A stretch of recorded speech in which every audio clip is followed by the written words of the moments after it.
வேதாகமத்தில் குறிப்பிடப்பட்டுள்ள மற்ற தெய்வங்களின் பெயர்கள், வரலாறு, தன்மைகள் மற்றும் வழிபாட்டு முறைகளை நாம் அறிந்து கொள்ளும்போது வேதாகம கால மக்கள் வாழ்ந்த சூழ்நிலை, வரலாற்று பின்னணியை இன்னும் தெளிவாக அறிந்து கொள்ள முடியும். இந்த அந்நிய தெய்வங்களுக்கும் பழைய ஏற்பாட்டு இஸ்ரேல் மக்களுக்கும் என்ன சம்பந்தம் என்று பார்த்து வருகின்றோம். அந்த வகையில் வானராக்கினி என்று அழைக்கப்பட்ட அஸ்தரோத் என்கிற பெண் தெய்வத்தை பற்றி விரிவாக பார்க்கலாம். நம் பைபிள் விஸ்டம் தமிழ் சேனலை முதன்முறையாக பார்க்கிறீர்கள் என்றால் சப்ஸ்கிரைப் செய்து பெல் பட்டனை பிரஸ் செய்து கொள்ளுங்கள். அஸ்தரோத் பண்டை காலத்தில் இருந்த இஸ்ரேலர்கள் அல்லாத மற்ற ஜனங்கள் வழிபட்டு வந்த ஒரு பெண் தெய்வம்.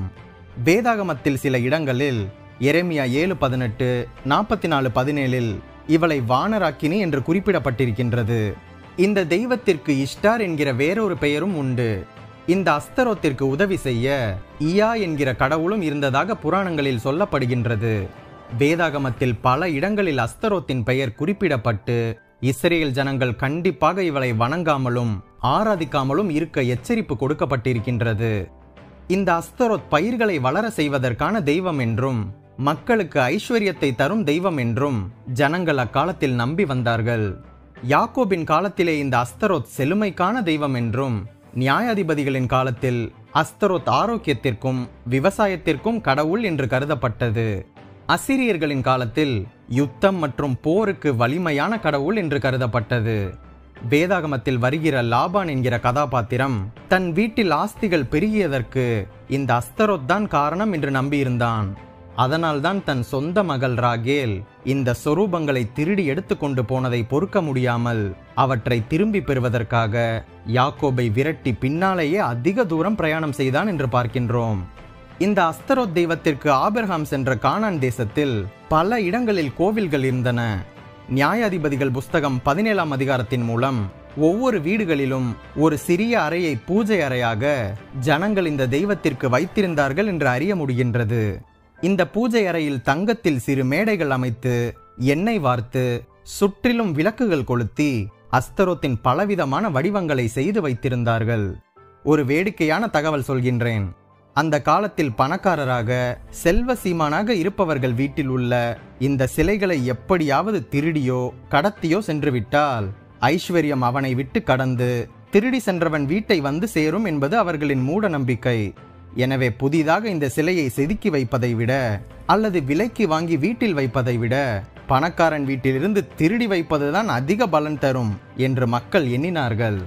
இப்படி ஒரு சூழல் அந்த காலத்தில் இருந்ததால் பணக்காரர்கள் தங்கள் வீட்டு அலமாரி, பீரோவை கூட திறந்து போட்டு விடுவார்கள். ஆனால் மறந்தும் கூட பூஜை அறையை திறந்து போட மாட்டார்களாம். பலத்த காவல் வைத்திருப்பார்கள். இது ஏன், தங்கள் சொந்த பிள்ளைகளை கூட அஸ்தரோத் விஷயத்தில் நம்ப மாட்டார்கள் என்றால் பார்த்து கொள்ளுங்கள். அஸ்தரோத்தை பற்றி சொல்லும் புராண கதை ஒன்றில் இந்த பெண் தெய்வமான அஸ்தரோத் தம்மூஸ் என்கிற ஆண் தெய்வத்தின் மீது காதல் கொண்டாளாம். இதை அறிந்த தம்மூஸ் அவளை விட்டு தலை தெறிக்க ஓடி போய் விடுகின்றான். இந்த அஸ்தரோத் இப்படி தம்மூஸ் ஓடி போய்விட்டான் என்று கேள்விப்பட்டு தம்மூஸை உலகின் பல இடங்களுக்கு சென்று தேடியும் காணாமல் சோர்ந்து போய்விடுகின்றாள் இந்த அஸ்தரோத். இவளுக்கு உதவி செய்யும் இயா என்கிற தெய்வம் அருவருப்பான ஒரு கேவலமான காரியத்தை 7 நாட்கள் கண்களில் கண்ணீர் வடிய அழுது கொண்டே செய்ய வேண்டும். அப்படி செய்தால் தம்மூஸ் இருக்கும் இடம் உனக்கு வெளிப்படும் என்று இந்த இயா தெய்வம் அஸ்தரோத்திற்கு ஒரு அறிவுரை சொன்னது. இதன்படி அஸ்தரோத்தும் செய்தாலாம். அப்படி செய்தபோது தம்மூஸ் பாதாளத்தில் இருக்கின்றான் என்கிற தகவல் கிடைத்தது. உடனே அஸ்தரோத் பாதாள லோகம் சென்றாள். அஸ்தரோத்தை பார்த்த தம்மூஸ் இவள் தனக்காக பட்ட பிரயாசங்களை பார்த்து மயங்கி அவளை திருமணம் செய்ய ஒத்துக்கொண்டான். ஆனால் இந்த முறை அஸ்தரோத் மறுத்து விடுகின்றாள். உடனே தம்மூஸுக்கு கோபம் வந்து அவளது வல்லமைகளை பறித்து கொள்கின்றான்.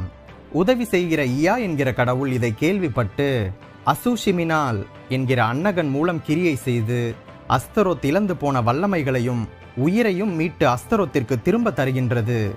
பின்பு எல்லோருமாக சேர்ந்து பாதாளத்தின் தேவனாக தம்மூசையும் பூமியின் ராணியாக அஸ்தரோத்தையும் முடிசூட்டி இருவருக்கும் ஜாம் ஜாம் என்று திருமணம் செய்து வைத்தார்கள் என்று புராண கதை கூறுகின்றது.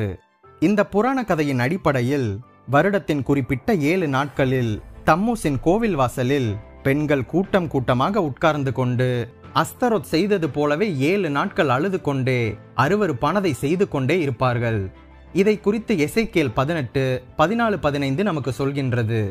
அங்கே தம்மூசுக்காக அழுது கொண்டிருக்கிற ஸ்திரீகள் உட்கார்ந்திருந்தார்கள். அப்பொழுது அவர், மனுபுத்திரனே, இதை கண்டாயா? இதிலும் அதிக அருவருப்புகளை இன்னமும் காண்பாய் என்று சொன்னார் என்று பார்க்கின்றோம். மெசபத்தோமியாவில் நடைபெற்ற அகழ்வாராய்ச்சியின் போது அந்த பகுதியை சேர்ந்த இதிகாசங்கள் ஏராளமாக கிடைத்துள்ளன. இந்த இதிகாசங்களில் அஸ்தரோத் பற்றிய பல புராண கதைகள் காணப்படுகின்றன. இந்த அஸ்தரோத்தின் புராணங்கள் முழுவதுமே ஆபாசமானவைகள், அசுத்தமானவைகள். அதனால்தான் தேவன் அஸ்தரோத் வழிபாட்டுக்காரர்களை மிகவும் வெறுத்தார். அஸ்தரோத்தையும் வழிபடக்கூடாது என்று எச்சரித்தார். இந்த அஸ்தரோத் கோயிலை சுற்றி தங்களை அவளுக்காக அர்ப்பணித்த ஆண்களும் பெண்களும் எப்பொழுதும் இருப்பார்கள். இவர்கள் விபச்சாரம் செய்வதுதான் அஸ்தரோத் வழிபாட்டின் முக்கிய பணி என்று கருதுவார்கள். அதுபோக இந்த அஸ்தரோத் ஆராதனை வழிபாட்டின் முக்கிய பகுதியும் விபச்சாரம்தான். பால் உணர்வை தூண்டும் பாடல்கள் இவள் ஆராதனைகளில் பயன்படுத்தப்பட்டன. இந்த அஸ்தரோத்திற்கு போஜன பலி, பானபலி, மிருகபலி போன்ற பலவித பலிகளை திருவிழாக்களில் செலுத்தி விபச்சாரம் செய்து அந்த திருவிழாக்களை கொண்டாடினார்கள். இந்த அஸ்தரோத்தின் வழிபாடுகளை பிரதானமாக சுமேரியர்களும் பாபிலோனியர்களும் கடைபிடித்து வந்தார்கள் என்பது குறிப்பிடத்தக்கது. இவர்களை பார்த்து இஸ்ரேல் ஜனங்களும் கர்த்தரை விட்டுவிட்டு பாகாலையும் அஸ்தரோத்தையும் சேவித்தார்கள். இந்த பாகாலுக்கும் இஸ்ரேல் ஜனங்களுக்கும் என்ன சம்பந்தம் என்கிற விரிவான வீடியோ நம் சேனலில் உள்ளது. லிங்க் டெஸ்கிரிப்ஷனில் உள்ளது, பின்னர் பார்த்து கொள்ளலாம்.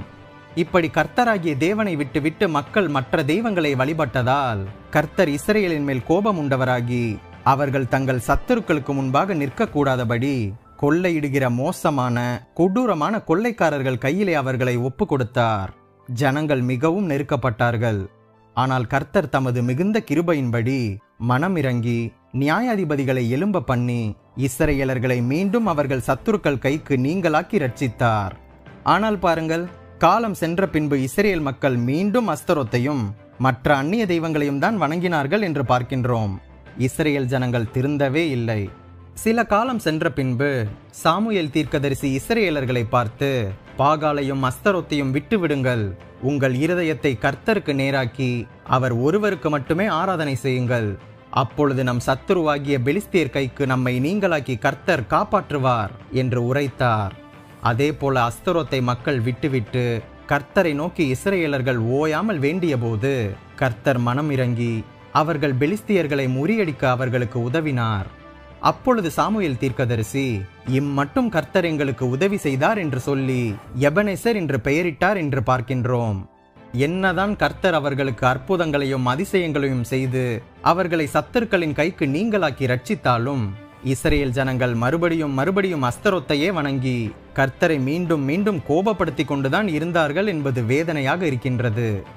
அஸ்தரோத்தின் ஆராதனைகள் இன்றைய நாட்களில் பெயரளவில் ஒளிந்தது போல தெரிகின்றது. ஆனால் அந்த ஆராதனையின் அசுத்த ஆவி உலகின் பல மத சடங்காச்சாரங்களில் இவை இன்னும் ஊடுருவி இருப்பது ஆச்சரியமாக இருக்கின்றது. அஸ்தரோத்தின் வழிபாட்டு முறைகள் பல சமயங்களில் பல மதங்களில் வேறு வேறு பெயர்களில் இன்னும் அனுசரிக்கப்பட்டுதான் வருகின்றது. வசனத்தின் அடிப்படையில் இல்லாமல் செய்யப்படும் பல கிறிஸ்தவ சடங்காச்சாரங்களிலும் இந்த அஸ்தரோத்தின் ஆராதனை முறைகள் பின்னி கிடக்கின்றது என்பது வருத்தமான காரியம். இத்தகைய ஆராதனைகளில் நாம் சிக்கிக் கொள்ளாமல் இருக்க நமக்கு விழிப்புணர்வும் எச்சரிப்பும் தேவை. கர்த்தர் உங்களை வழிநடத்துவாராக. நீங்கள் ஆசீர்வதிக்கப்பட்டவர்கள். நம் பைபிள் விஸ்டம் தமிழ் சேனலுக்கு உங்களால் முடிந்த உதவியை செய்யுங்கள். இந்த வீடியோவையும் நமது சேனலையும் உங்கள் கிறிஸ்தவ நண்பர்களுக்கு அறிமுகம் செய்யுங்கள். மேலும் பல வேதாகம தகவல்களையும் சத்தியத்தையும் அறிய நம் சேனல் பிளேலிஸ்ட் பக்கத்திற்கு சென்று மற்ற வீடியோக்களையும் பாருங்கள். மறுபடியுமாக சொல்கின்றேன், நீங்கள் ஆசீர்வதிக்கப்பட்டவர்கள்.